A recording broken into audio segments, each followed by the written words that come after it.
winner, still the interim WBC super middleweight champion of the world.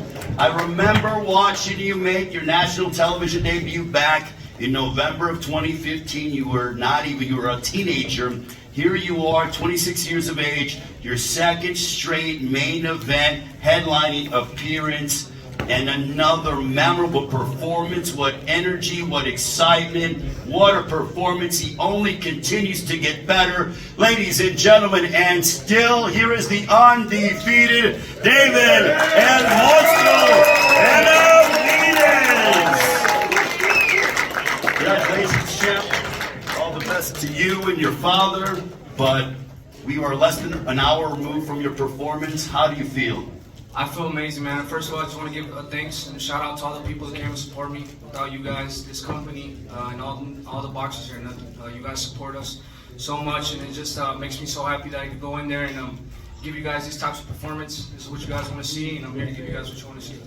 David, you told me earlier in the week that your performance tonight was going to signal the start of the David Benavidez era, and boy, oh boy, did you do that. Were you surprised in what you were able to do in the fashion that you were able to do it, because you really turned up the heat rather quickly against Demetrius Andrade? I'm not surprised. I know how hard I worked in this camp, and like I've been telling everybody for a long time that the fights are won in the training camp. I didn't leave any stone unturned in the training camp. I worked my ass off, and I think it just shows. I mean, there's a lot of critics that say boo-boos and outbox me, that my defense is not good, I'm going to get hit. They said the same thing with Caleb Plant, and I continue to keep shutting all the critics up. You know, you guys say I can't do something, but I go in there and I look completely different than what you guys think I look like, you know, so it's better the critics to keep their mouths shut, because I'm listening to everything you guys are saying. You've been put on notice. We now have questions for the champion, David Benavidez.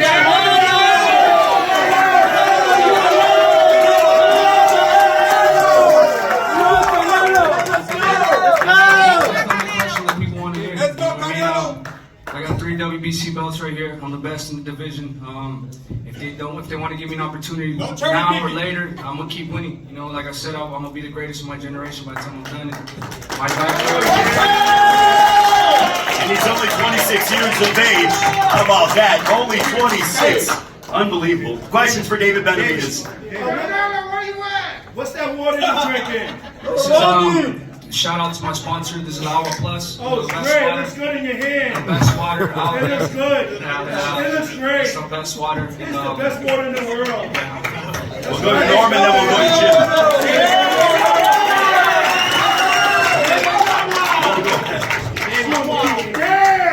Yeah! Conscious decision after the first 2 rounds to go to the body instead of the head. Yeah, I wanted to start off slow. You know, I know he was trying to set me up for some traps. And, you know, I'm not new to this. As much as you guys try to act like, you know, I'm young and dumb, I don't know what's coming. I've been watching boxing my whole life. I've been boxing since I was 3 years old. I'm a professional 10 years. I sparred Golovkin when I was 15 years old. Kelly Pavlik, 15 years old. You know, so I know how to switch it up. I know how to, you know, handle every style. So Demetrius Andrade, he was great. He was fast. He's trying to set me up, but you know, the way you throw off the rhythm is a double jab right hand. You know, I do that the first 2 rounds, and then I switched up to the right hook, and that's what opened up all the openings. I dropped him, and then he never recovered after that.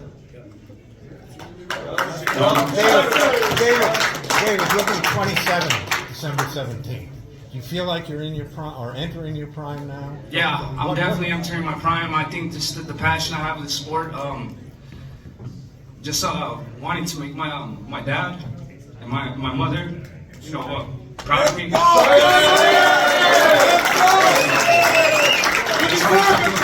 know, just people support me, man. I can't let them down. Let's go, David.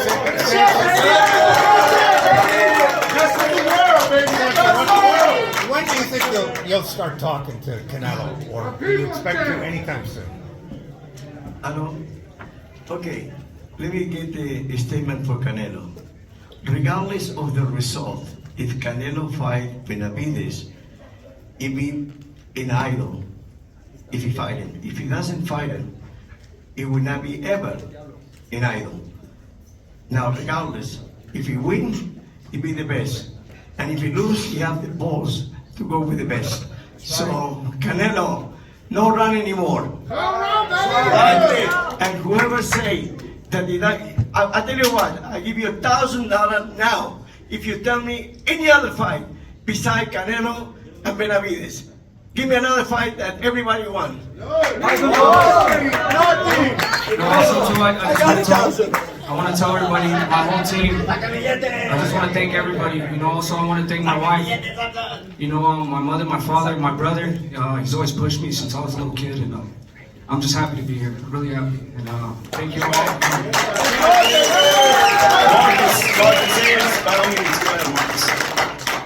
David, congratulations on a wonderful performance tonight. Marcus Hayes, Fight Hub Television. I wanted to ask you, in those moments where you are absorbing punches, what is it inside of you that makes you come back so adamantly and so vehemently? It's that fighting spirit. That's where I learned sparring world champions when I was 14, 15 years old. If you hit me 1-2 shots back, I'm gonna come back with 5-6. That's always how it's been. Like I said, I have the strongest fighting spirit in the world. That's why I know I'll beat anybody they put in front of me, because I love this. I love getting hit. I love hitting back. It's just something else I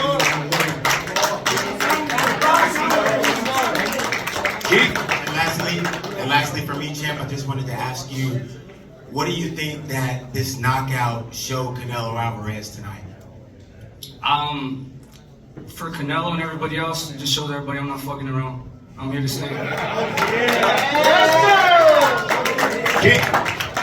This question is for David and for Samson. Last week at the WBC convention, they declared that the winner of this fight would be the mandatory for Canelo, but Carlos Adames has been the mandatory for over a year for Charlo that hasn't been enforced. Is there a concern on your part that even though you are the mandatory challenger now, that it won't be enforced? I just look at the facts. The people want to see this fight more than Carlos Adames and Charlo. That's why that fight hasn't happened. But for me and Canelo, we have motion. I've been winning the fights I'm supposed to win in fantastic fashion. He has nobody else to fight. So if they want to give it to me now, later, whenever, I'm not going nowhere. By the way, you are Ecuadorian like my wife that have been married for 50 years. And I love her so much, and half Mexican. But Canelo said that he wanted to fight the Mexican. So, about if you go next time with the Ecuadorian. But not only that, let me tell you another thing. He promised that he will never fight another Mexican. This is what he said, but I know that he's working with Munguia. And we are from the same company, but enough is enough. Come over, Canelo, and show me how macho you are.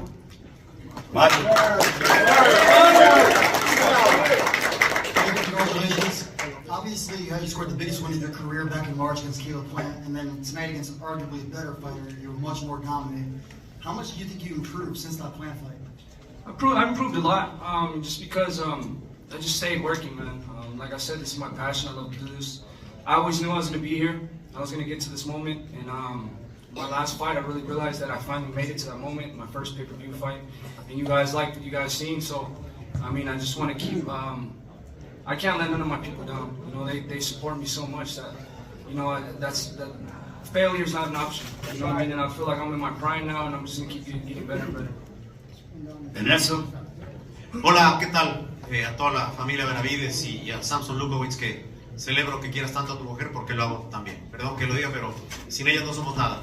David, creo que tenemos que estar de acuerdo con Samson Lukowicz, que no hay otra pelea más importante en el boxeo que Canelo Benavidez. En eso estamos de acuerdo. Pero yo te quiero rogar, porque te veo muy emotivo y seguramente recordando los sacrificios, que describas lo que puede ser el inicio de tu era, la era de David Benavidez. Hoy destrozaste literalmente a K.O. Andrade, y te ruego hagas un repaso de todo el sacrificio y nos hables un poco en español, porque sabes que la raza te apoya.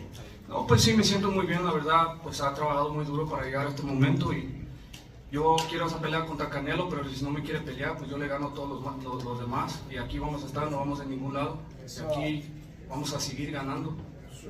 Los sacrificios, por favor, So the question was for David regarding his path to get here and how he feels going forward, and especially as Canelo looms in the horizon.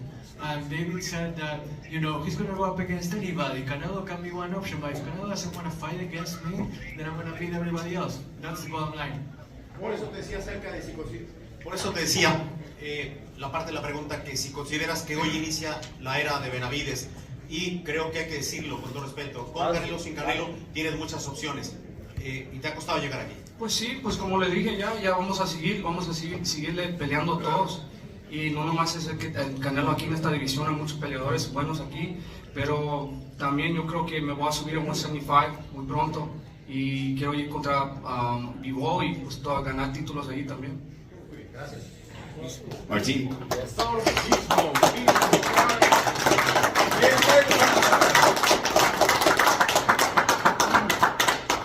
It's not just about Canelo 168. It's a very talented division, a very deep division. So there are plenty of quality opponents for me to face. And you know what? I'm also thinking about going up to 175. Bivol is there, and I would like to face him too.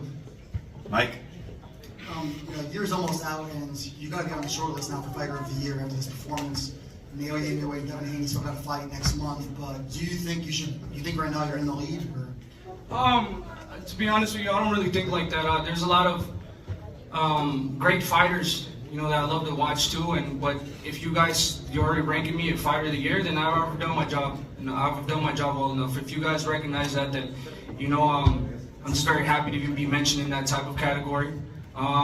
There's still a lot more stuff I want to do. That's why I don't really give myself too much credit, because I know there's still a lot more work to be done, and I just want to be the best. I'm just gonna keep following that. Obviously it's not just about winning, but entertaining. You said a couple of minutes ago that you like getting hit. Is that you really don't mind getting hit at all? You enjoy it? At the end of the day, bro, it's boxing. You're gonna get hit or not. You can't be scared to get hit. You know what I mean? That's what I'm saying. That this type of fighting style I have, it comes from my spirit. This is how I've been boxing since I was 3 years old. You know what I mean? That there's so much things I had to go through to get to this level. Sometimes when you're little, you got to go through beatings to know how it feels. You know what I mean? But now, I just feel like, the defense is good. It's not like I was getting hit the whole fight. But if you gotta eat a shot here and there, you can't let it discourage you. You gotta come back and be stronger. You gotta get some type of energy after you get hit like that. If not, then the fight's not gonna go your way. K.O UNLV TV. David, obviously huge turnout for you and your brother tonight. During the 4th round, the crowd started chanting "Si se puede," and shortly after you scored the knockdown. For you, how did that energy feel inside the ring? It felt amazing, man. That's why I want to be this type of fighter that brings these type of excitement to the crowd, because at the end of the day, if you're that type of fighter, you really feed off the energy and you feel the energy. And like I said, my fans are everything to me. If I can make some fans go crazy like that, and I feel the energy, then I'm just gonna keep giving you guys the types of fights you want to see. And I really do appreciate all the love from the fans I get. It really makes me happy and it really motivates me a lot. Just 2 more guys. David, sí, háblanos de la estrategia, David, acá. Háblanos de la estrategia. 2 rounds y parecía como que ibas a dejar al rival que hiciera su pelea. Después cambiaste la estrategia y te fuiste a la cabeza y definiste la pelea. No, pues yo quería empezar un poquito despacio, porque sí sabía que el Demetrius Andrade tenía bastante rapidez, se movía mucho. No quería tirar de más, pero cuando le pegué, yo creo que en el primer round le pegué con un hook y se miró que se lastimó un poquito, y ahí le puché al gas un poquito más y pues salí con el knockout. Well, regarding the strategy, I wanted to pace myself. I didn't want to burn myself out too fast. But once I got him in the first round with a good punch, I saw that he was kind of shaken up, and that's when I started, revving it up a lot more. And then, things went from there. Ellie. We got one more. Last question. Ellie. Go ahead. Okay. No microphone. So, David, you just beat a 2-division champion, undefeated, most avoided guy. Where are you on the pound for pound right now, according to yourself? I don't know. I don't know, to be honest with you. Real quick, David, so because you didn't have a microphone, Ellie's question was where David sees himself on the pound for pound list. Go ahead, David. Like I said, I want to be humble in victory too. I don't think I've done enough to make it on the pound for pound list, but I will definitely get there. But I think what this victory shows, a lot of people say he's gonna be too much, do this, and blah blah blah blah. You know what I mean? I know how to go in there, and I know how to get the victory. I know how to find the victory. You know what I mean? And I think that it lets people know that I'm very dangerous. It's not just one style I fight in. There's multiple styles I fight in. And I can break fighters down. I can break boxers down. I can break power punches down. It don't matter to me. And I think with this victory, I'm really getting very comfortable in there. You know, I'm getting very comfortable with the crowd, very comfortable with everything, and I'm just going in there having a good time, because at the end of the day, this is what we love to do. So when you got a fighter like me going in there enjoying every minute and every second of that ring, you know, you're just going to get a dangerous, dangerous fighter, and this is what I love to do, and I'm going to continue doing this. Last question in the back. Performance. You mentioned the Dimitri Bivol fight earlier. If you were to move up to 175, there's no denying you're a big guy at 168. Do you think you would stick to 175 then, or any chance you would come back down, depending on how you feel? I mean, I feel like once I move up to 175, I don't know. I have to see how I feel. But I mean, I'll definitely come back down. The Dimitri Bivol fight is a great fight because I've sparred him before, you know, and I'm not trying to discredit Dimitri Bivol, but I know what can be done in that fight. He's a great, great fighter, and these are the type of chances I want to take in my career, and I just want to be the best, and I know I'm gonna accomplish that. All right, David, before we get ready to let you go, obviously what a memorable performance here in Las Vegas, your second straight pay-per-view headlining. You get better and better. What do you want to tell the fans out there that continuously watch you as you put a bow on what was a tremendous 2023 for David Benavidez? I just want to say welcome to the David Benavidez era. Happy holidays, ladies and gentlemen. That'll do it.